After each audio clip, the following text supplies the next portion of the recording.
Welcome to RPG Reanimators, a podcast for GMs where we dissect horror scenarios and offer our experiences and advice to reanimate them at the table. I'm Nathan. I'm Alex. I'm Holly. And I'm Lex. Today, we're joined by Marie Enger, creator of Death to the Wizard Kings and Casket Land. Marie also worked with Naja Shamas on Where Black Stars Rise, a fantastic King in Yellow inspired comic, among many other comic projects. Thanks for joining us, Marie. Thank you so much for having me. I'm hyped to be here on your super cool, super organized podcast, which Hell I yeah. love. Yes. You know what they say, flattery will get you everywhere. Yes. So let's see who's in the waiting room.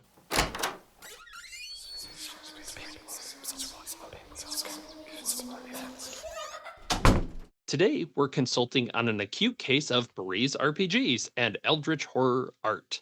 We'll discuss what constitutes a vat spawn and how to keep them from consuming your table. Now, let's begin our consultation. So, Marie, let's start out. What's your RPG history? Weird, but probably not super uncommon. I'm 35, just for like future reference. So when I talk about the internet, I had the internet when it was like an insane place where it had just like sort of been developed well enough for message boards to be really popular. And I got into text-based roleplay games through Invader Zim, through the Invader Zim message board, where I met, I know, this is like some deep lore. And then I met a friend of mine there, and they were like, this place is dead now. No one's playing any longer. So let's go to the Harry Potter message boards. Neither of us really read Harry Potter or liked it or watched it, but we were like, okay, well, we'll go over there. That's where everybody is. And so we went over there. I'm pretty sure we were still pretending that we were from Invader Zim, but other people were pretending like they were from Harry Potter. And so I would do that. And as I got older, that became like part of my writing practice, where I would have like these writing groups full of friends who we would just do like maybe for like a summer, like what I later kind of would think of as a campaign. But at the time I would just be like, this is our theme for the summer. This is what we're doing. And it was like middle school to high school, like goth nonsense, just weird angels, demons, self-inserts everywhere, just absolute nonsense. But it was really fun. And it got me really used to like consistently writing on a schedule. And then I went to college, and there was no more time for that stuff. And they were all in college, so there was really no more time for them. And also, like, perhaps this was the first time in my life that I was making like friends outside the internet. And so my time was like with people in the real world. And none of them did any of this stuff until I graduated from college. And my buddy Nate was like, hey, my brother lent me his D&D game. Do you want to come over and play it? And we were like, hell yeah, we're super broke. This is a nice way to like keep in contact after college. And so we would go over and play 4.5 with like a set his brother had given us to use because he had just like gotten tired of it or whatever. And we played it and it was fine. We had a good time because we were just all hanging out. But I didn't feel, nor do I still feel, any loyalty to that system. What? 4.5 especially? I don't. Well, it's weird because like when I've only played 5th edition like one time, so I'm way more comfortable with 4.5, which nobody plays publicly. So I don't like go to shows and play with people. So I did that for a while, and then I worked at a comic book shop, and I met who would later become like my big DM and my big inspiration for going forward with games, which would be my buddy Nick. And so Nick did the introduction to Death to the Wizard Kings. And I feel like by reading the introduction by Nick, you kind of understand exactly what Nick's about. And so I would meet with Nick for coffee, and we would just talk about stuff that we were doing and stuff that we were into. And he was like, why don't you and your, at the time he was my boyfriend, but now he's my husband, OSE with me, and we'll like roll up a character for you. And I think you'd really like these guys by this guy named Jeremy Duncan. They're called Vatspawn. And I was like, oh, hell yeah, these guys are awesome. And I don't know, have any of you ever seen the Vatspawn by Jeremy Duncan? No. Can we pause to like, let's Google talk about them? that. Let me drop a link in chat because this is in the underworld. I see the second or third link is Ethics of Killing Vatspawn. Yeah. Oh my. At D&D 5th edition. So they're trying to introduce ethics to 5th edition. You can't provide a secure connection. What the hell? Come back. Bring me my VAT spawn. This is not how Secret it's supposed to Santa go. card. You need to input your credit card number to get No, the secure no, connection through no, no. I need it. You can see there's a lot of awesome stuff, but some of it's really shitty. Like some of it's bad. Silly putty skin? I mean, sure. I ended up with a character named Bucket who had 1 hit point, had no bones, eyes were on stalks, and skin was like a mood ring, like a rug patterned mood ring. So it was very garish. Nice. If I got hit once, I'd die, and I had no memory of like what I had been.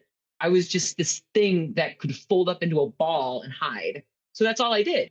But I loved it, and I it was the first time that I had ever like played a character where I didn't feel like I had tried to make them good. I was just like, how do I make this character even remotely playable? Because this is nuts. They couldn't lift a sword because their strength was nothing. If they moved their eyes too much, they would become dizzy and fall over. And so there wasn't like really any benefit to Bucket at all. Like Bucket just kind of existed as this thing to inspire you to live your life better than Bucket could ever live their life. But from that, I was like, this is the first time I ever felt like I actually was able to comfortably, without a lot of like self-consciousness, play a character at the table. I was able to do things that I felt that that character would do over things that I felt that I might do, because I couldn't relate to this thing at all. I don't have eyes on stalks. I have so many bones, and my hit points are very high. I must stress, extremely high. So don't come for me ever. Triple digits easily. Insanity. And my equipment's crazy. But it got me into playing characters in a way that felt really freeing. And yeah, so that's when I began to love Vatspawn. Casket Land was happening around the same time, but it is both wildly different and exactly the same as Death to the Wizard Kings. And technically you could canonically play a Vatspawn in Casket Land. You could put them there and have them try to survive. It would add a really interesting dimension to Casket Land, but you could do it. Yeah, because Death to the Wizard Kings, which is, we'll get to in a second, because I'm very curious how you describe it, really would fit with a OSR, OSC, like that older rule set with your AC and your hit dice and that stuff. Casket Lands is powered by the Apocalypse based, right? So a little jumble in there. I was going to say this whole conversation is giving me echoes of Kingdoms by Sophia Tenney. If you've ever played that RPG, it gives me a lot of echoes of that particular RPG, which is also about dark and being miserable, and basically you start off as cavemen, so you have like no power here. And then you evolve. So, you know. I love that. As soon as you mentioned being some kind of fucked up thing with 1 HP, I'm like, Morkborg, baby. Got it. Yeah. Oh man, before Morkborg, there was Bucket. It was crazy. Perhaps Bucket was everybody's muse. We just didn't know. I would play Bucket Board. I kept hearing you say "fuck it," and I'm like, "That's a great name for a character." Bucket's name was Bucket because when Bucket woke up, they woke up in a bucket because they have no bones. They would have no bones. It makes sense. Yeah, and they were like, "What is this?" As in, perhaps maybe life, but whoever was closest to them said a bucket, so they were like, "I'm a bucket." Nice. There's Bucket. A little bit more about like 1 HP characters. I know people play for power fantasy sometimes, but to be kind of powerless in that situation, it's kind of liberating, like you said, because it's like, oh, well, I'm just going to see where this goes. Yeah, like Bucket couldn't keep anyone alive. Like even if Bucket wanted to do something heroic, it just was never going to happen because they were very weak. Yep. And it was freeing in that I frequently was able to like poke around the dungeon in ways that other people were not able to poke around the dungeon because they would be fighting things and I couldn't fight anything. So I would just be like, I'm going to go over here and just poke around at this stuff for a while. And since Bucket didn't know what anything was, I would just touch whatever, just whatever. And so somehow you just live or you don't. I mean, Bucket did, but some people would probably die if they chose to live that way. They weren't bucket. Yeah, it's all like different problem solving, right? Because when you play heroic fantasy, you have a hammer, sometimes literally a hammer, and the solution is to hit things with the hammer Everything until starts they looking like a stop. nail. Yeah, Yeah. and when you have no bones and you can't let anything touch you or you die, you have to start being creative and find other ways around. Like, oh, maybe I could slip through a vent, or a little one of the other party members can slowly squish me into an area because I have no bones. Oh, that would have been a really good idea. Which is, that's the other trick, right? Is like, Yeah. what bullshit will your DM allow you to get away with today when your character has no bones and 1 HP? Kind of divergent from the conversation because I am old and also 3 steps away from crumbling to dust, and I know Nathan is too.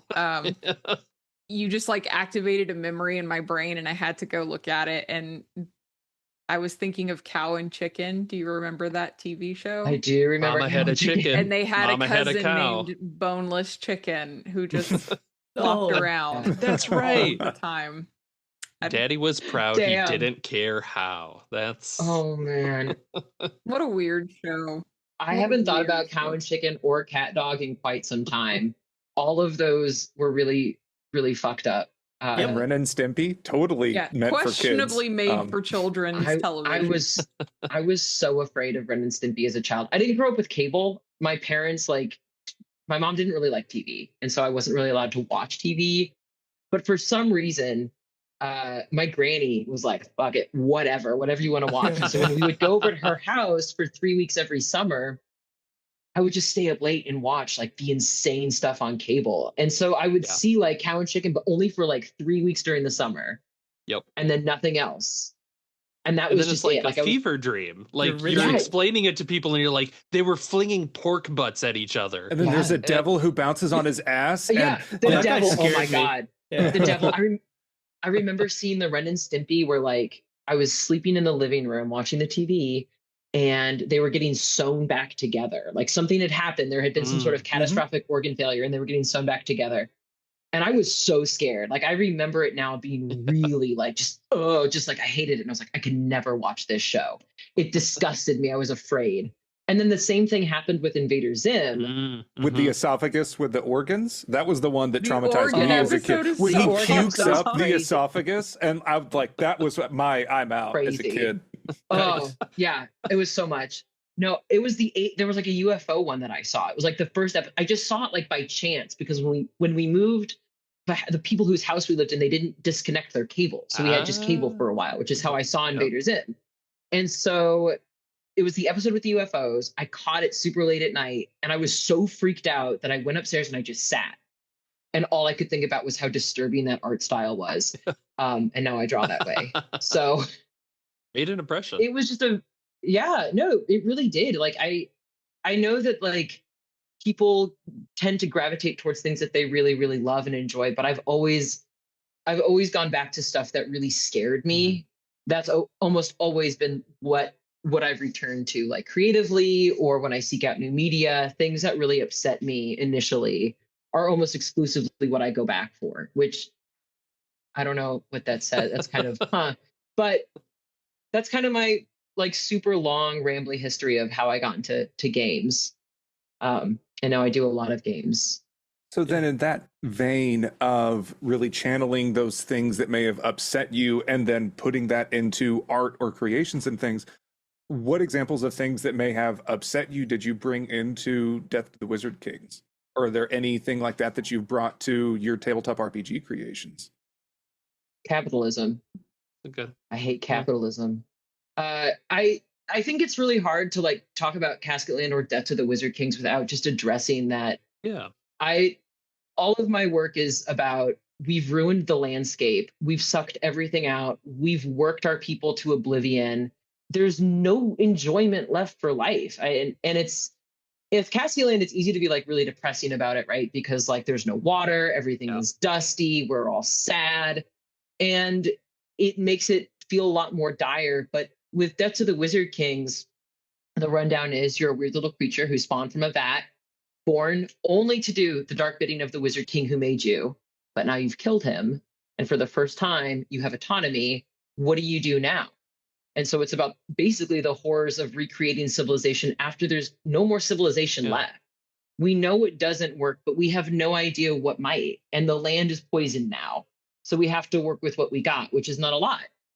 And it takes a much happier approach to things, because Casket Land is really depressing to work on for months straight by yourself. But I think that like that existential dread of what I view really is an unescapable society at this point of capitalism and just consumption and waste scares me so bad. And it's all I write about. And I'm glad we were talking about cartoons, because there is a bit of that I mean, if we think of like Courage the Cowardly Dog or love that show. a lot of those it kind of is that same setting, right? The world is just doomed, and the characters have to react to it with absurdity to make it through and kind of make something new out of it, which feels very much like this Death of the Wizard Kings, because one of the things I really enjoyed through it is the characters, they're not blind to what happened before. So, for example, the guide throughout Pit talks about guarding an area, and then he kind of weighs that like, yeah, I know now that I shouldn't have been doing that, but what was I supposed to do? Yeah, I think that's how a lot of us feel, though, right? Yeah. Like Pit, they had no idea what they were doing was wrong because they didn't know anything other than what they were doing. If you don't have the experience of existing outside of this one thing that you do, there's no way for you to know. You just don't have that understanding. And I come from a really rural area in Missouri, and all that entails. You know, small towns can be like weird little fiefdoms where you're stuck in these like weird mindsets for generations because someone's daddy owned the town and would fire your daddy if you didn't do right. But now we're living with the consequence of like environmental turmoil, hospital blight, all sorts of crazy things like that. And you have to talk to these people about how we can address these things and make them better. And it's really hard when people feel like you're blaming them for existing. Yeah. And it can be so frustrating because you're like, well, you have to acknowledge that this was how it was in order to make this change, because we can't change it until you acknowledge that what we did before didn't work. But it makes people so uncomfortable. And it's not something that needs to be that uncomfortable. It just needs to be something that we talk about a lot so it becomes comfortable. And I typically have a sharper tone. I'm a more of a depressing sort of person. I'm a little bit more navel-gazy than Pit is. And I've frequently, when I would canvas this rural area for like universal healthcare, which was a trip. I can imagine. One of the big things they said was like, look, not everybody believes that everyone deserves to be alive. So you need to convince them this is how they save money. And you're like, oh God, that's so bleak. But you got to make it in their terms. Yeah. And that's hard. Yeah. And especially now, as we rebuild things and as things will get rebuilt painfully, you have to acknowledge without super harsh judgment, but with enough judgment to do better. And Pit's just a lot better about talking about those things than I am. And so I want to be like Pit, where I can discuss those things with people. For our listeners, could you explain who Pit is? Pit is my most favorite bat spawn. Pit is a 6 foot tall custom rigged drooler, which means they are a vat spawn that I rolled on 4 charts for, and they are a drooler with lime slime, slag, and black skin-ish, and black resin that leads to a void where they can hide things, little items and trinkets and weapons and slimes and goos, just all sorts of stuff. Because vat spawn are very special. And while you can never learn any magic power or skill, you do have certain innate things that you're just able to do. Just weird little fun, strange things that come with the territory of being a gross little dude spawned from a vat. Nice. Like drooling and emitting vapors and having a lot of skin tags that fall off. Just, stuff. Tasty. Yeah. And it's just how you're like, it's luck of the draw when you get through this of like, that's just how you are and how you have to approach the world, which I think ties in nicely with that whole theme of it. Yeah, Pit has an eye on his hand too. Yeah, Pit has a hand on there. So Pit was part of a comic called Dagger Dagger, which is why they have two daggers in the back of their neck. But that's where Pit is from. And so they are meant to be an NPC guide to get people to explore what it might be like to be a Vat Spawn with the tone needed to be a Vat Spawn, which is very much like orcs with normal voices, where we are gross little dudes. We are spawned from a vat and our lot in life is miserable, but we'll get through it, like that kind of thing. And so Pit is that sort of creature. They're very affable, but very stupid and completely illiterate. And likes lava lamps, drinking lava lamps. They love lava lamps. It's delicious. When I would do my game tests, I would like to bring like Vat Spawn food. So I would bring like boba, was what I thought was the closest thing to a lava lamp. Okay, yeah. And so if you play tested my game, I would roll up with some boba. This past Friday, I did a play test and I brought worms and dirt, which was awesome. Yeah, it was really good actually. Worms and dirt as an adult is sick as shit. It was really fun. Not to also date it to 35 or so. Yeah, I was gonna say like the 30s is flashing in neon at this point. Yeah. So how do you kind of balance that? Because I really like that you're bringing the food, so you have like a tactile, like fun feel, right? Like, oh, this is what they eat. It's goofy. But then you also have all the pits, because they're all last named as Pit. They're named after like their greatest regret, their greatest fear. They're like, there's an emotional charge on that other side. I think it's important. It's the most important. Like the pain that we all collectively share is something that makes us try to be better and strive for a better reality for everybody. And I am a person who's made a lot of mistakes. I've done a lot of really stupid things, and I'm going to continue to do stupid things.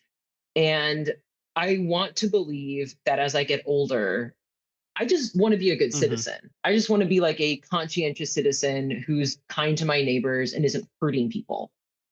And I think sometimes I need to remember the shitty things that I've done so that I remember to be that sort of person when I go forward. Like if I was naming like a Vat Spawn after myself, 100% it would be Grudge Pit.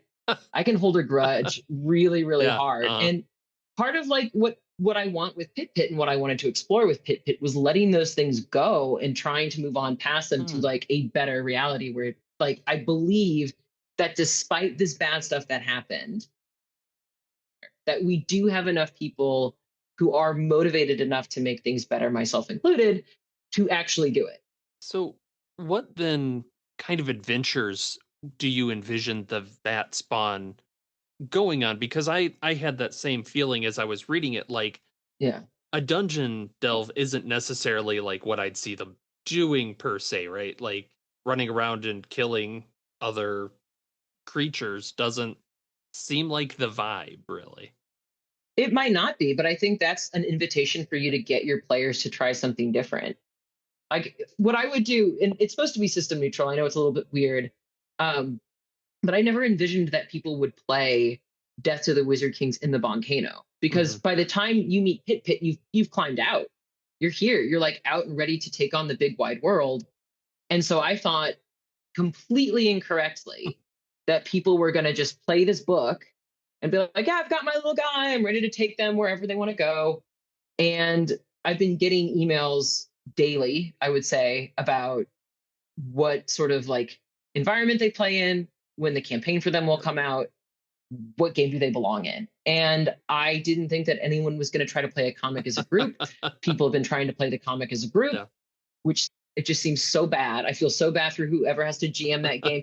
Can you imagine a character creation game where you have to pass the book around every time someone makes a dice roll, every time? That's like 50 dice rolls. It's crazy. So I didn't envision any sort of like gameplay for other Vat Spawn. You were just on your own. I expected people to play their Vat Spawn in other situations entirely. But one of the Vat Spawn, who's been playtesting for a really long time, who I affectionately call Vat Spawn Mike, That's Fun Mike was like, people want to play this game with their friends. It's about building a community. And I was like, oh, I missed the point of my own game entirely. So I'm currently working on a campaign setting called Hello from the Volcano. Oh, awesome. And you were the first vat spawn who spawned out of the vat after the Wizard Kings died. Uh-oh. That's not supposed to happen, and we don't know why you're here. But we do have the opportunity to teach you what we've learned over the past 150 years of trying to get it right. Yeah. And so it would act as your session 0 to get out of the volcano.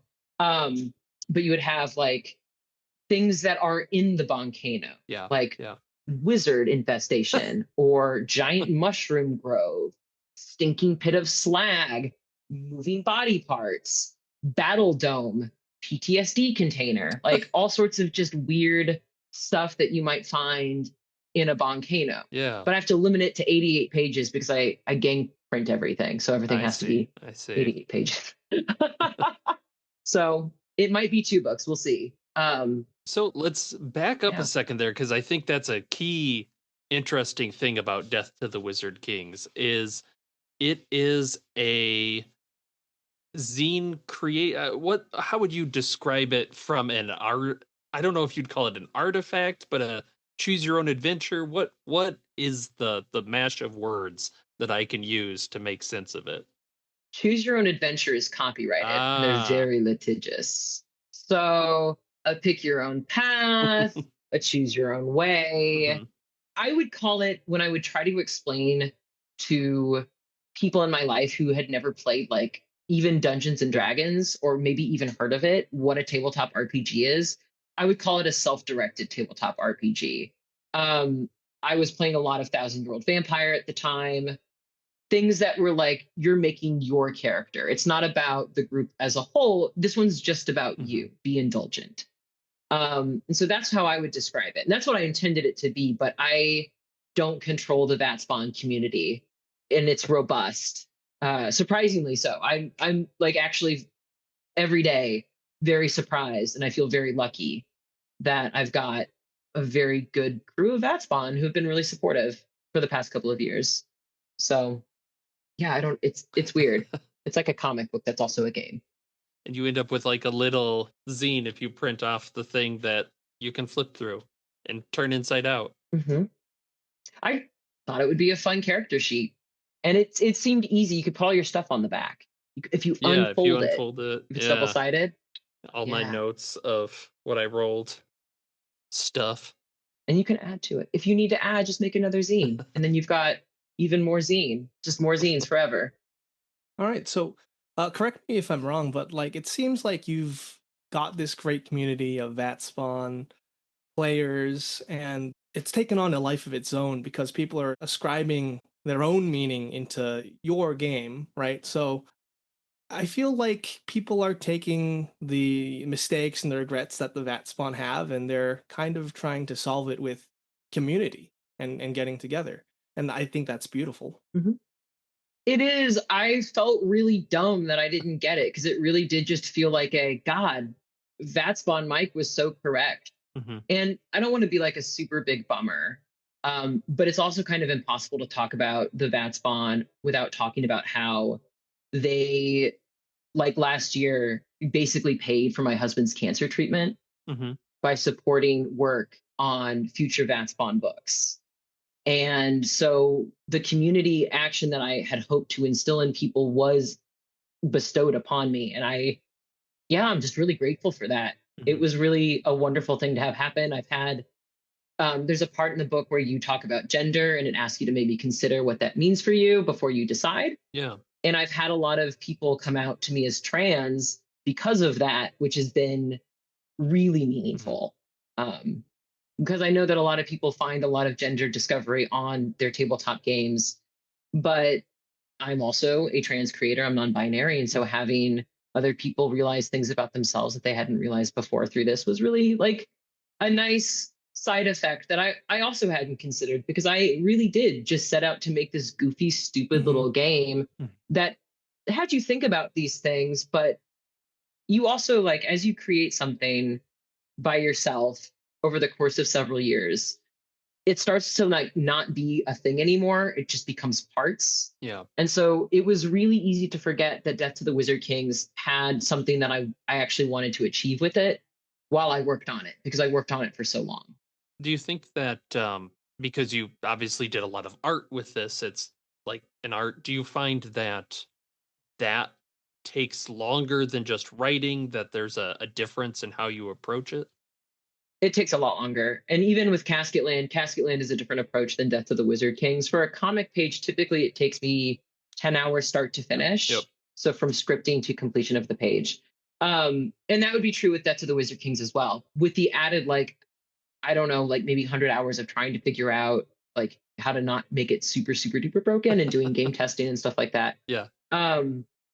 But it takes a long time. Just drawing just takes a lot more time and physical energy than writing does. And I do a lot of, my husband helped me with design stuff, or helps design like templates for me to go off of. So I've had help with that, but I oftentimes lay out my own books as well. So it just all takes a lot of time. Yeah. But I don't have to pay an artist, which is the most expensive part of making a game. And that's kind of nice. I just have to keep myself alive. Authors hate this one simple trick. Do it all yourself. Or just do like arcane bullshit and get really good at clip art and do really creative things with collage. Well, again, a little bit of Mork Borges that exact way. Yeah.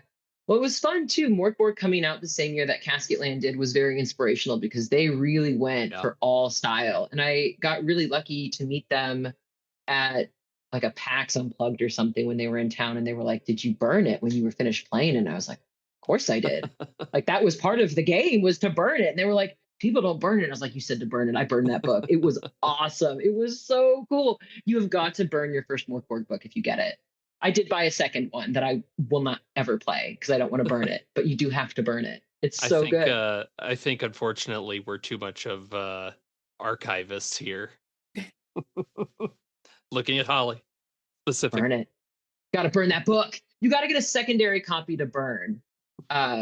Or this is something that I've often wondered, and I've thought about the ethics of doing, taking a picture with my phone so that I can print it off and then burn that copy, the printed off burn sacrificial copy. But that's a lot of printer paper.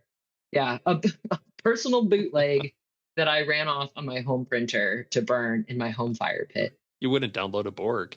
You know what? I would never. It's like the one thing that I never really feel bad about is paying for people's like little modules, because they're always just like $5. I'm like, I have $5 to spare. This is my fun drink for today.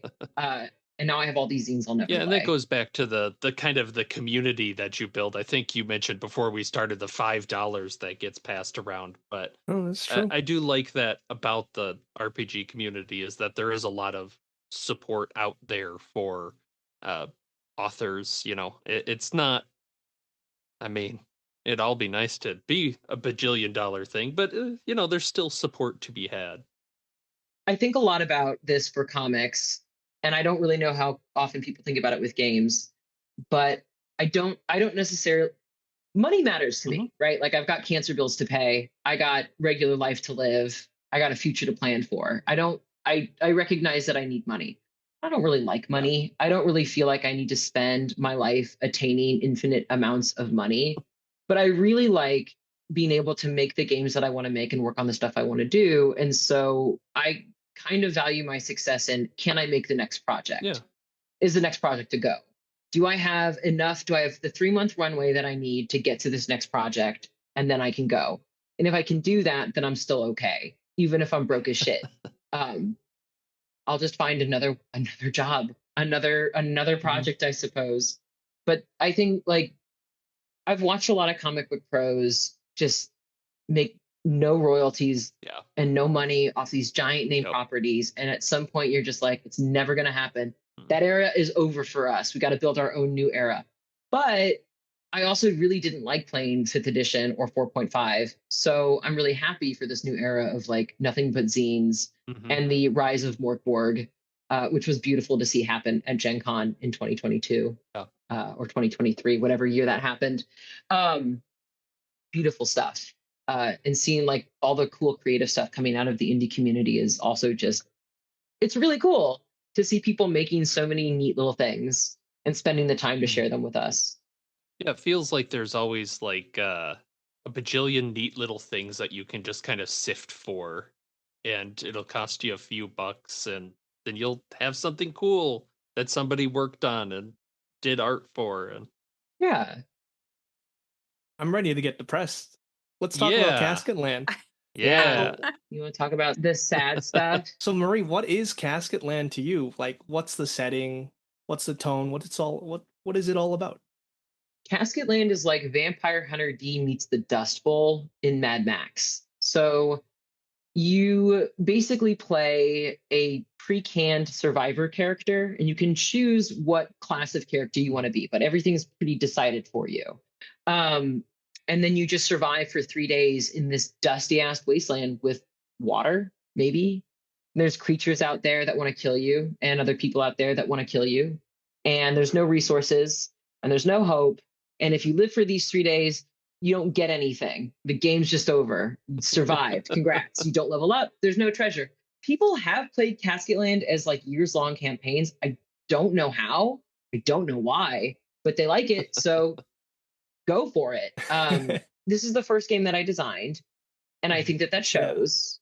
And it's okay to critique that it shows. And it's also okay to say that I probably won't be doing PTBA for the rewrite that I'm working on. I'm doing something different because people don't like the PTBA stuff for me all that much. But I did it because it was the easiest thing to explain to people in 5 minutes. It made it really, really easy to get people to play the game. And for me, as a new, I'm a comic book writer. I barely played tabletop games. I've certainly never played a video game. I've never played a card game. I'm just not, I didn't grow up in the world of gaming. I came from the world of alt comics and talking to strangers on the internet. And so I thought this would be like the easiest system for me to roll with. And it was, but I still didn't do it very well. And so I will try again. But I think people cared less about how bad I was at writing rules and a lot more about the flavor of what I offered, which was fucked up cowboy, dust time, sadness, gothic. And I think in a weird way also, I was able to do a version of a cowboy west that wasn't just like heinously racist and exploitationist and like based on, I guess it is based on resource deprivation because the whole world is deprived of resources now. But it's based on a lot more of like this kind of apocalyptic Western situation. A lot of people think it takes place in the past or some sort of alternate timeline. And in my mind, it takes place after the New Madrid fault line, which is a fault line in Missouri, goes off and all the bad shit just comes out of that. And that's a real thing that could happen in our lifetime. So Casket Land takes place in Missouri. The landscape is an apocalyptic Missouri. That's why there's a swamp. That's why there's like a bunch of like big fields and grasslands. That's why there's going to be a cave system. It's because Casket Land is set in Missouri. Honestly, I have family, like I'm originally from Missouri as well. Checks out. Oh, yep, makes sense. 100%. Weird cults in the middle of nowhere. Yep. Missouri. Yep. It's just how it is. The Hellbender was nice though. I put the Hellbender in there. They purified the water. And they do that for real. And now that everybody stopped pissing in the Lake of the Ozarks, the Hellbenders aren't on involuntary birth control any longer. So they're starting to breed again, which is great. Yeah. That's actually really good news that their population is up. So that's kind of Casket Land. Casket Land was supposed to be about 3 hours worth of gameplay. I personally have only run 2 games that have been 3 hours. Most of them end up about 4 or 5. Yeah. People play a lot nicer than I do when I play games with people as just a player, and I almost always play a gravedigger or gravediggers. People are a lot nicer. They give out a lot of resources, but when I'm playing the Casket Land, I'm playing the Casket Land. I'm killing you. It's my goal, is to make you suffer. And think about it is about making difficult decisions as a group. And sometimes those difficult decisions are, I'm going to kill you and take your water. And that sounds unpleasant. And it is unpleasant. But when you enter into Casket Land, you're consenting to a fucked up land. this is not like a land where like I think people should expect violence to happen to their character, but they should expect that like survival is hard here, and you may not have water. Yeah. You may have a crushed limb. Very few people make it through Casket Land with all their limbs, which I always really enjoy.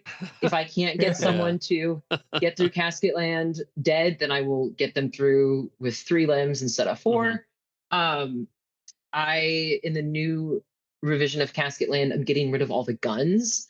I've decided that I hate guns. Okay.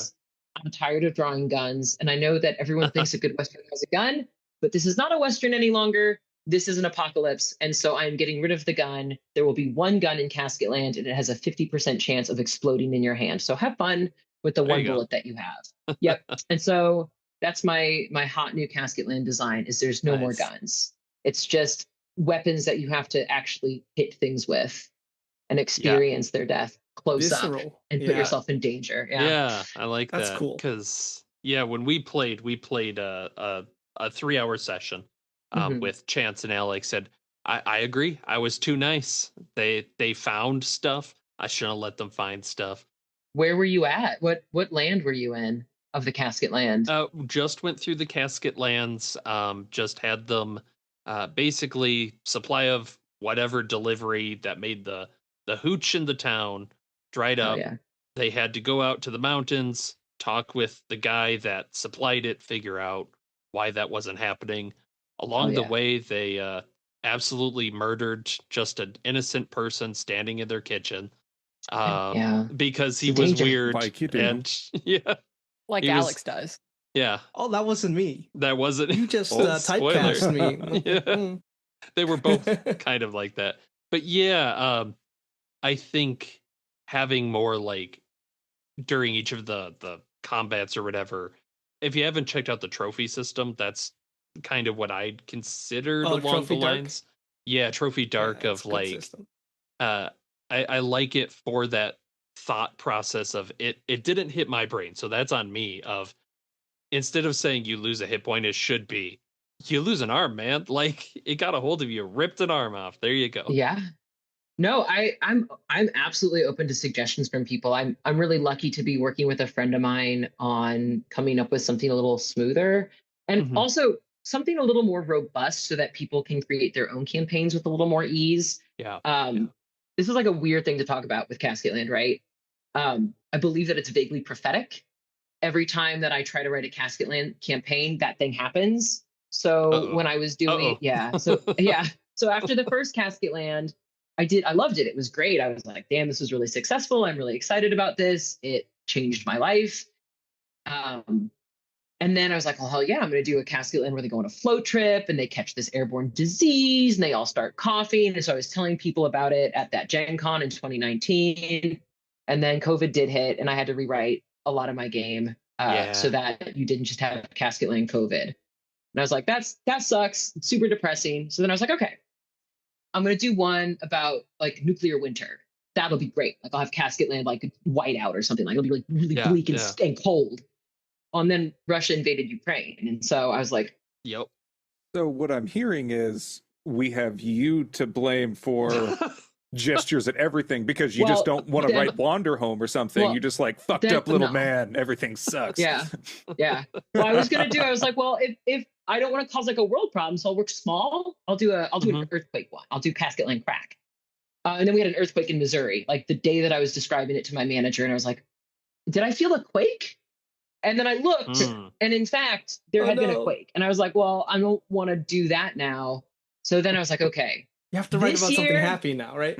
Last year I was like, you know what, this year's gonna. I was real mad. I was mad all last year, despite in the healthcare industry. So I was just pissed all the time. And I was like, this is the year. This is the year for Casket Land Company Town.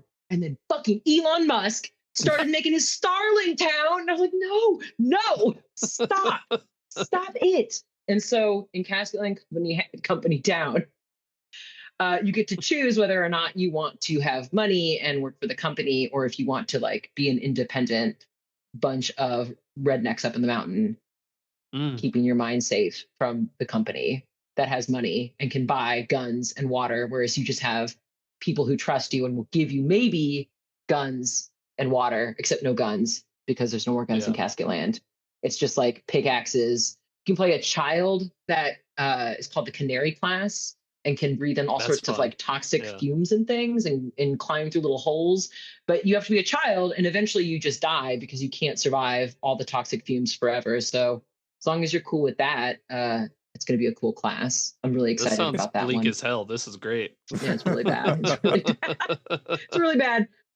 And we've been talking about different ways to like lay out the cave, because you would want like different variances and ways for perhaps the GM to play the game alongside the players and maybe not know everything that's going on.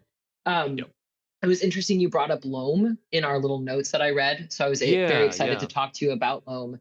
For people who don't know, Loam is a silent character in Casket Land. Loam is completely nonverbal, which has also been awesome because like nonverbal DMs will come up and tell me I was able to DM this game because Loam is nonverbal. And I was like, that's sick. Like, that's so cool. Unexpected also when I started that would happen. I just thought, you know, he would be cool. And so Loam has this big book called Book of Loam. And so theoretically, Loam knows everything that's going to happen. The Book of Loam is your DM guidebook so that you know what's going to happen. But going forward, me and my buddy were considering doing a card system where you would pull randomly off a deck and encounter different sort of formations, so that maybe you would know kind of as the GM what was coming. Like you knew that you were playing this sort of game and you knew that these things could be something that occurred, but perhaps you're not aware in what sequence they will occur and what time of day they will occur. And so having that be something, but printing cards right now is very expensive. And one of the other things about Casket Land is I like to make it as affordable as possible. And I want to keep it as free as possible. And so I'm trying to come up with a system that will allow. Yep. I was going to say, it was like, we were trying to work on a system for like different suits, meaning different things. And so if you want to, you can buy the Casket Land deck, but if you don't want to, you just use your playing cards or 2 sets, because we were going to have land and then events. So you would have like, here's the land that's coming, and you kind of know based off the suit and number you pull. But yeah, so and you can make the deck ahead of time, take cards out that you don't want in the game. Yeah. Mm-hmm. That's very hot in the solo scene right now, and I like it that the deck of cards, because that also means you can play Casket Lands solo if you want. You could, and you could still have Loam be your guide, because you could just imagine that he's there with you. It's what I do every day. But yeah, Loam is just like supposed to be this non-verbal DM so that nobody could ask you questions that you didn't want to answer. And people would maybe view you as helpful, but I didn't find that to be the case. I found Alex, like, I hate this guy. Yeah, Alex and Loam had a yes. Well, to be fair, my Loam was a bit of an asshole, so I can't necessarily accuse him of anything. Once the thing's published and set out in the world, it's no longer yours. That's real. That's actually been very weird with Pit, because I've heard people play Pit verbally, and in my heart and my mind, Pit is me. Like Pit is my inner voice, and so Pit talks like me and sounds like me because Pit's my guy. But then I hear people use different voices for Pit or different intonations for Pit. Right. And it is really jarring, because I'm like, not your Pit. What? It's their Pit. It's their Pit. It's everybody's Pit. So many different Pits. And same with Loam. Like I always just assume, okay, Loam is not benevolent for sure. Loam is not benevolent, but Loam is, I guess I view Loam as somewhat non-threatening, but perhaps other people may not find him to be. Your Loam is fine. Nathan's Loam, absolute dick. But you know what Loam do? We just antagonize each other the entire. What was it? I think he told you with his chalkboard that you're going to die or something at some point. What? I don't remember what I think it was like you proved him wrong. I didn't die, but it was like, I'd ask Loam his opinion, their opinion on things, and they'd be like, just shrug. So I'm like, how can we trust you? You can't. You can't trust Loam unless you steal Loam's big book, and I don't really know what would happen if you did that. I think you probably I don't want to disease. find out. Yeah, for sure. Man, something very bad. If you could even read it. Yeah. Yeah, it was interesting having that like NPC there as the unreliable helper to kind of like direct Not even helper, paths, just unreliable. but yeah, just kind of traveling along. A backup plan if it went off the rails completely. But you guys were doing fine. You murdered a guy, no problem. You didn't need help from Loam for that. An innocent person, yeah. Are any of us really innocent in an apocalyptic hellscape? Oh yeah. No, Yeah. Not in Casket You do Land. what you got to do. Do what you got to do. Yeah, Difficult I thought that decisions was as a good. group. Yeah. Yeah, and all the survivors that are there all kind of has that make you like you're not going to be a great person coming into Casket Land. No. Liars and cheats. Yep. Yeah. Also, a wonderful selection of survivors. There's like a ton of them. Thank you. I am getting rid of the sheriff. Because he has a gun, of course. He has a gun. Yeah. He's got to go. No cops in Casket Land. Decided no more. I like it. Yeah. I've had enough. You build the world you want to see. Right. And so I was like, no more cops in Casket Land. And it sucks because I keep needing to implement it, but because I've been working on Death to the Wizard Kings while I've also been doing Casket Land, and because I certainly didn't want to do Casket Land while I also did like cancer caregiving. I primarily worked on Death to the Wizard Kings last year. And now I'm unfortunately being very inspired every day for Casket Land and Death to the Wizard Kings. So it's been interesting.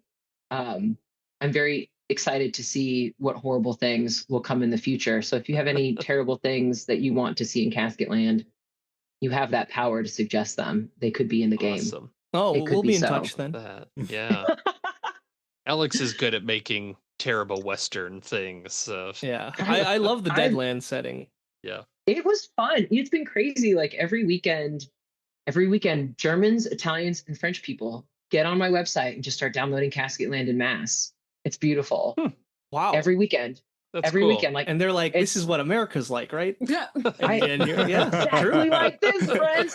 And yet I want to go to Essen so bad. I'm like, someone of note download this and bring me there. Bring me there. Uwe, we're looking at you. I need sponsorship because I'm very poor. Because Casket Land is very free and will always be free. Because people would just download it anyway. Also, if I didn't provide it for free, everyone's always like, you wouldn't download a game, but people would absolutely download a game. And so I would rather you just download it from me and not get a virus. But sometimes people will like put an email like "fuck you, Enger" in as the like email to get it, or "fuck you, it's free" is a really common one. And I'm like, but you need to give me your email so that you can get like the downloadable files. So I don't know. Sometimes people just give me their phone number. I need your email. You don't have to subscribe to the list, but you do got to give me the email. Yeah, not everyone's good at thinking.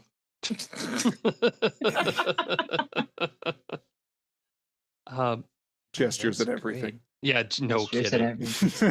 Yeah, feels real.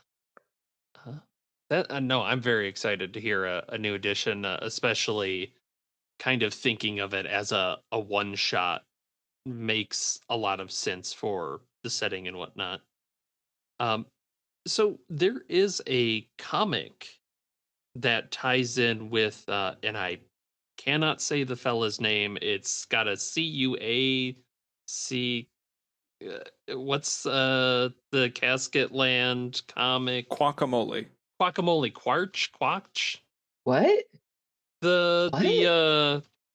What is this? I have it here. What's this fella's name? What? Cruach. Kruick. Casket Land Kruick. Yeah. Yes. From Krua would be how you would say it if you were going to say it correctly, but this is the Ozarks, baby, so it's Kruick. Yeah, I was going to say Missouri again. Yeah, right. You got to add that Missouri flair. Yeah, it's Ozarks. And so the weapon that Tig has in that setting is actually a weapon that's specific to Missouri called the Ozark Coil Hoe. And because a lot of the population was rerouted, a lot of indentured servants and ex-slaves got shunted to the Ozarks, where they encountered super rocky soil that caused a lot of nerve damage when they would try to till it because it wasn't really meant to be tilled. And so they developed this type of spring hoe that would absorb the shock of the rocky soil, and people were able to till the land. And now we have Branson. But I've never been to it, so I can't really vouch for it. Oh boy, what a fantastic achievement in Missouri. I've been to Branson. It certainly is in Missouri. But kind of where I was, is a place. It you know what? If you want to see acts from a long time ago, Branson. Why not? It's why not? I'm sure at some point it'll become relevant for us, and that's how we'll know we're truly old. But kind of where it's going from that is you have the comic with Tig on your site. You can go there and see it. Did that come first? Did that come after? No, that came after. I forgot that I had that on my website. That comic is very old. So that was part of a anthology I did with people I used to work with in St. Louis. And I did it just because I thought it was cool and I wanted to do it. And so I did. And they were just, I don't really have it's weird with a lot of the tabletop stuff. I don't really have a lot of story beyond what I've presented because it's supposed to be up to the person who's read it to come up with the story now. And I don't really think about it beyond that. And so aside from what I've done with that comic, I feel really terrible saying this. I forgot I did it. I just straight up forgot I did it until just now. And so I guess I said all I needed to say. And I guess the adventures of Tig and Kruick are up to you now in the Casket Land. Yeah. Well, one of the things that I thought was really interesting for that is there is an entity in this that I guess it's kind of like a worm, toothy worm, maybe. Yeah. But it always fills the panel. You get the impression that only Tig can see it, but wherever he is, he's dwarfed by this massive thing, which kind of gets into the eldritch horror of you're an artist. How do you go about approaching drawing something that people love to remind you is indescribable? It's indescribable. Let me spend half a page describing it. Right. So this is also it's just a fact of life, right? I have severe mental illness. I have really severe OCD and I have schizophrenia. So I tend to go for the maximalist approach in my horror because I feel oftentimes like I am surrounded by just a lot of shit that I would rather not be dealing with at this moment. So hallucinations would be very present. And so they, of course, don't fill my whole life in that way, but it feels like this constant presence that is behind you, looming very close, always kind of present and uncomfortable, or just thoughts that you can't get rid of and that are always just circling around your head constantly. And so I feel a very, very tangible sense of ease when I'm able to express that on a page. And so sometimes when I'm done doing a really intense panel with a lot of stuff in it, I feel better. I feel like I've gotten some of that stuff out of me. I throw a lot of pots. I'm a ceramic artist as well. That's actually what I do mostly now to kind of keep my mental health in check, which has been really, really good, actually. So I highly recommend if you are feeling out of control, go throw a pot. If you are in Chicago, you can come throw a pot with me for an affordable rate because I believe in it. And we can make that happen. But in that case, pottery is what we're talking about here. if you're unaware of the terminology. Oh, yes, pottery. I'm in Michigan. I'm like, yeah, we can throw a pot here. Yeah. Sure. Is that what they're calling it these days? Throw a pot. Throw a big old pot. No, it's like a way to help. And so I started doing that and it helped me feel better. But with a lot of the drawing stuff, again, I feel really overwhelmed. So I just make things really overwhelming. A lot of my books I'm currently working on, since this is an eldritch group of people, you can appreciate the monsters that I'm about to talk about. I'm currently working on a book with the Yith and the Hounds of Tindalos, which I'm really excited about in relation to archival destruction and history rewriting. Obviously, there's a lot of fascism happening now, so the Yith are very relevant again. But also with the Hounds of Tindalos, just rampant, insane drug use, just trying to take whatever thing think will make things right, without really reading the label. And so with both of those, a lot of the scenery around them is like a library. So a lot of books, or a insane man's physics house. So a lot of like posters and diagrams and things.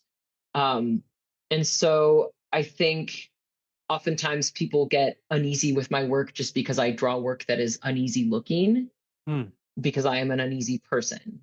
And so with indescribable things, for better or for worse, right? Because my handwriting makes things look spooky, but it also makes things look spooky in my day-to-day life because of that. Like a lot of these things in my art that are off-putting because they're just kind of part of my own intangible mental illness made manifest here over through just like coping with things throughout my life, right? Like I hand letter almost everything. All of the Pit dialogue in Death to the Wizard Kings is hand lettered. Pretty much only thing that wouldn't be hand lettered is a chart. But my handwriting's weird. It looks weird and off-putting, and I think that makes people uneasy, and so that adds to the discomfort. Or a lot of my characters have smiles at inappropriate times, but not necessarily like crazy people smiles, just like they look pained, like that expression, which is something that I also frequently do. Or big crazy eyes, because I have Howard Moon tiny eyes and I'm always trying to make them look regular sized.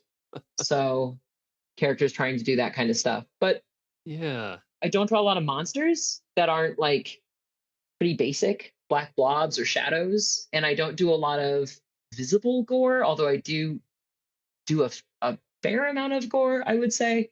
It's all very stylistic. And yeah, I think I kind of have an uneasy style that makes people uncomfortable, which is good for this sort of thing, but maybe not good for like kids' books, or maybe great for kids' books. You never know. So it's really interesting you mentioned that, because now that makes a lot more sense with Yasmin in Where Black Stars Rise, because there was a lot of dialogue where they're talking with the therapist or whatnot, and then there's just that smile that you can almost feel this kind of anxious people-pleasing tendency, that it just feels a bit uncomfortable, and you can kind of see that they're tensed up underneath their clothing. That it's really interesting. I hadn't thought of it that way before. Yeah, there's that. There's also a lot of like the disembodied voice. Most people don't hear voices. I hear voices. And so I don't have like a narration type situation going on. But a lot of times you hear just things that are not present for other people. And so having like dialogue in the back that maybe only one character hears, or maybe only you hear, was a frequent device that we used in Where Black Stars Rise, but also in Under Kingdom, which was a dungeon crawler kids book that I did with my co-creator, Christoph Borgarch in Australia. I did it at the same time as I did Black Stars Rise, so I was drawing them concurrently. It's a wildly different book, but a lot of the same sort of discomfort elements are present. And it's interesting because with Where Black Stars Rise, people tend to be a lot more forgiving of them and think that they're like really cool art choices and like, ooh, art. Whereas with Under Kingdom, they're like, damn, this looks like a shitty Nickelodeon cartoon. Who drew this? People are a lot less kind. I think my favorite one, because I like to read my Goodread haters, it sustains me, said this looks like it was drawn by an angry 5-year-old. And I was like, yeah. And then you go and you see what books they're reviewing that get 5 stars, and it's all like Popeye. What? How can I compete with Popeye? Write a review of the reviewers. Be like, these reviews sound like they were written by an angry 5-year-old.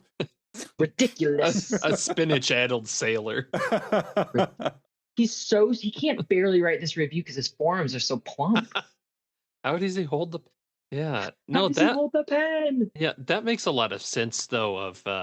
I mean, it's perfect for the King in Yellow type things of seeing the hidden messages too in posters and whatnot. I really love that about the book of just. I'm so glad Somebody's, the Yasmin's walking around and the posters are spelling out a message that maybe they don't even notice. Yeah, that's one of my favorite elements in that story, because it's like, it's almost, you can hear that someone's like, stop, don't go, turn back. And it feels really cinematic. Like it feels like something that I would see in a Guillermo del Toro movie, where it's like the world is trying to stop this person and they're just missing it. And it's something I'm running Impossible Landscapes right now, and I take a heavy amount of inspiration from Where Black Stars Rise and running it. But that's one thing I'm really struggling how to GM introduce that around players, as like describing that there are these messages around the characters, but like the characters don't notice them without just calling it out straight up, because I think that loses the charm.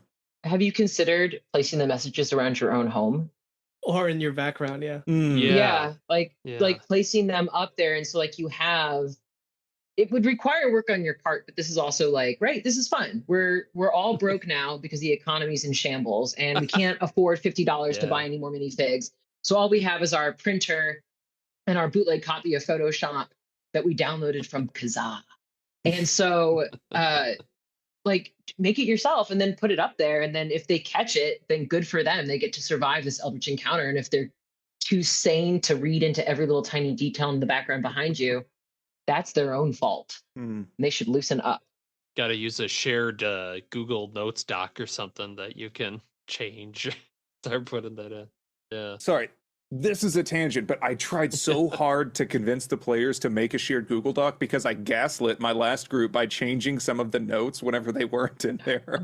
And so their notes had changed and no one ever really caught it. Holly looks very displeased right now. As a player in your previous group. Yes, I am displeased. Damn. And, but like something that's coming to mind is, at least if you can plan out like they're traveling between locations or to a location and you just highlight certain words that are on billboards, but you have to work it into just this passive description that if someone's paying attention, they could feed those together. Have you read my comic, Hey There, Lonely Driver? I have not.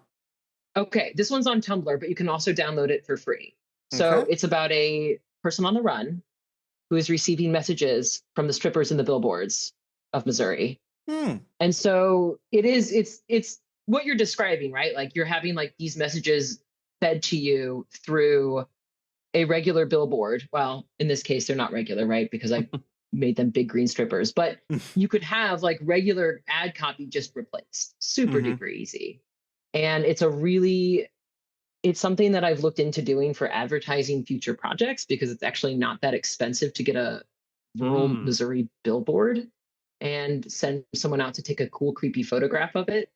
That's my big secret to you. If you ever want to do like a weird, creepy project, you can get a billboard in Missouri for $250 a month, right outside Columbia. So you can get all the college kids too. I hear you can get 3 of them outside of Ebbing, Missouri, right? It's so good. Cut the episode here. It's over. I just downloaded it. Thank you so much. I'm excited to read it after this. No, it's 4 pages. The University of Arkansas puts out like a really nice literary mag every like 2 years, I think. And so about a year ago, they commissioned like a super nice cover for it and stuff like that and reprinted it in their magazine.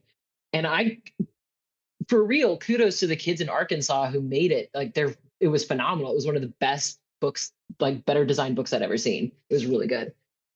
You can also find it in your Hey You, Yeah You collection, I believe. Yes. It's in there as well. But I'm probably not printing that one anymore. I think next year I'll have some new stuff. But that one I might cycle out for a little bit and then redo as a Rizzo. Nice. We'll see. So kind of in the vein of that, are there any other works you'd recommend? So we've kind of thrown out some things we like. Is there any recommendations you have, yours otherwise?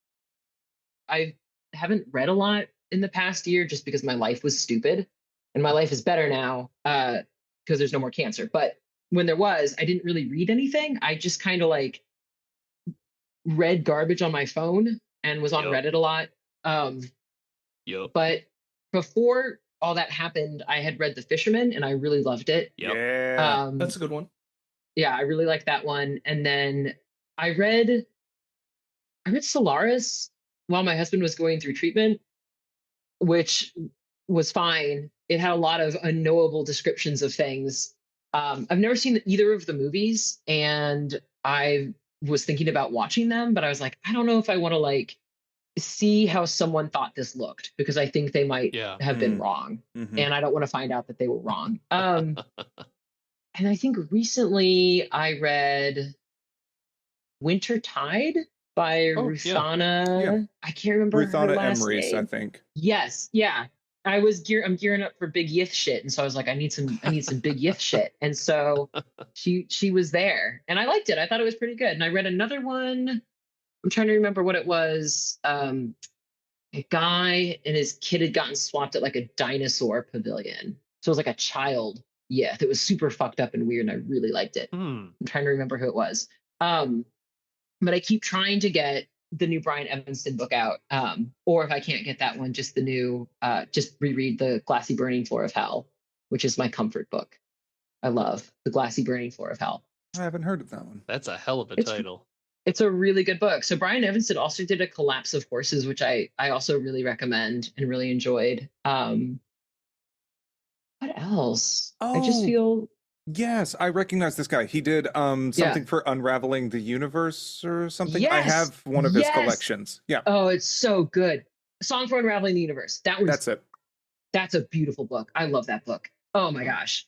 I'm big into, I like a lot of short stories, but I've been trying to get back into reading, but it's also been kind of hard because a lot of like I am online, right? But I am not online.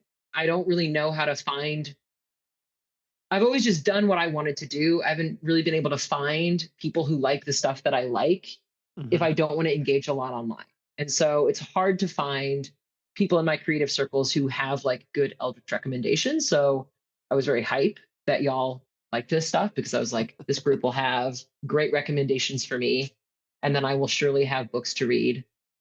Well, in that vein, then, I would be remiss if I didn't give some favorite Eldritch recommendations from a guest that we just had on the podcast. I highly recommend The Worm and His Kings by Haley Piper. Yeah. Pretty much anything Haley Piper has written. She writes a lot of novellas, so they can be pretty short, sub 200 pages. Her longer stuff, like A Light Most Hateful, super good. It's really snappy writing. And also, I'll note that coming up in August, if you liked Where Black Stars Rise, well, I mean, obviously liked it, you made it. She is publishing a new book called A Game in Yellow, which is King in Yellow, as maybe guessed from the title, but it's really horny and fucked up. A Game in Yellow. I'm playing a gumshoe of The King in Yellow tomorrow. Oh. Yeah, King in Yellow King everywhere. RPG? Yeah. That has some cool like mechanics, cool cards. They have the shock system. I'm hyped. I've never played before. This is my first time. Are any of y'all going to be at Gen Con this upcoming month? No, I'm poor. Sadly, no. Next year. No, I'm going to work. So if anyone comes by Pelgrim Press and they see someone with a green mohawk, it's me.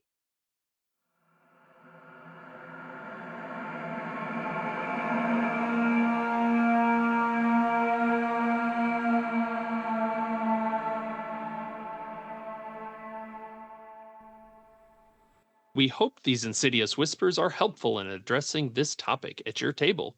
Be sure to check out the show notes for links to things we discussed in this episode, like actual plays, any RPG resources we can share, and an invite to our lab's Discord to discuss more reanimations and consultations. We also post these episodes and resources to our Patreon that's free to follow, or if you like, you can make a charitable donation to help us keep the ominously flickering lights on at the H. West Memorial Mortuary and Laboratories. Marie, where can we find you? You can find me online at soangry.com. That's SOENGERY.com. Or at crownstudios.com, which is CRWNSTUDIOS.com. Spelled differently, so it's tricky. But I'm also on Blue Sky, also at soangry, SOENGERY.blueskysocial. I'm on Instagram, but I don't know why you would follow me there unless you want to see cool pictures of my birds. It's also So Angry, SO_ENGERY. But if you're in person and you're in the Chicagoland area and you're like, damn, I wish I could do some ceramics that look really weird with someone who is kind of also weird.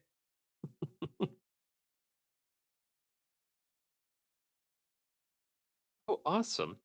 Would love to have people in the Chicagoland area come maybe make a vat spawn while they make a vat spawn with me. And then you can put your weed in the vat spawn, which would be really cool. And then you could throw a pot. Awesome. In all senses of the word. Yes. It would be wonderful.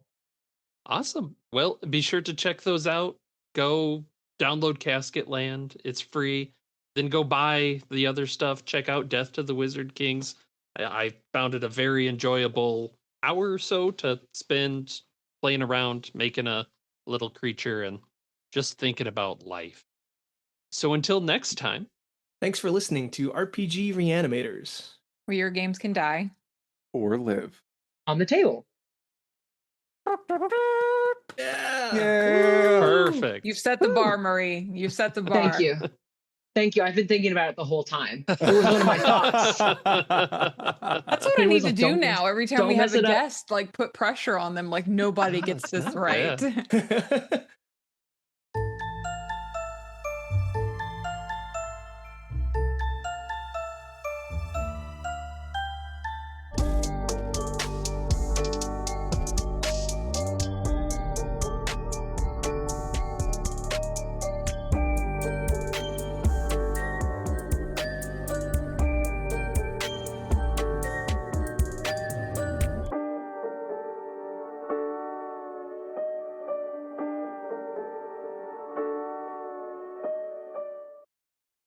I can't even talk. All right. Just burn the whole thing down, restart. That's why you pay me. All right. Oh, wait. You're paid in exposure, kid. Call me Clancy Brown then.